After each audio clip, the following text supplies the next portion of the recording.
બહુ બધા લોકો મને પૂછતા હોય છે કે પછી તમને ક્યારે ડરતા મેં જોયા નથી, પણ તમને ડર લાગે ખરો? અને ડર લાગે તો શેનો લાગે? તો ચોક્કસથી હું કહીશ, મને પણ ડર લાગે છે.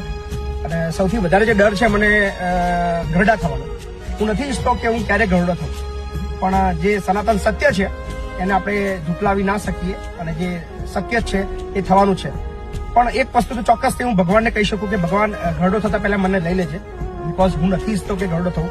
હું નથી ઈચ્છતો કે આપણે જે આખી જિંદગી જેના માટે દોડીએ, જેના માટે કામ કરીએ, જેના માટે આખું ઘસી નાખીએ, આપણા ઘડપણની અંદર જયારે આપણા બંને પગ કામ ના કરતા હોય, આપણા બંને હાથ કામ ના કરતા હોય, અને આપણે જયારે એમને કમાઈને આપી ના શકીએ, અને જે પરિસ્થિતિનું નિર્માણ અત્યારે હું જોઈ રહ્યો છું, સો આઈ ડઝન્ટ વોન્ટ, હું ક્યારે પણ ઘરડો થવા નથી માંગતો.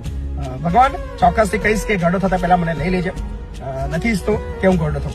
ઘરડો થવાનો ડર મને ચોક્કસ સતાવે છે, ડર લાગે છે.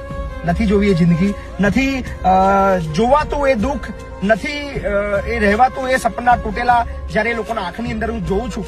કારણ કે એમના સમયની અંદર જયારે ખૂબ દોડીને, ખૂબ મહેનત કરીને, એમના બાળકો માટે ખૂબ મહેનત કરીને મોટા કર્યા હતા, અને એમને એવું હતું કે એમના ઘડપણની અંદર એમનો સહારો બનશે, પણ પરિસ્થિતિ કંઈક જુદી જ હોય છે. સો એની અંદર હું પણ બાકાત નથી રહી શકતો કે નથી રહેવાનો.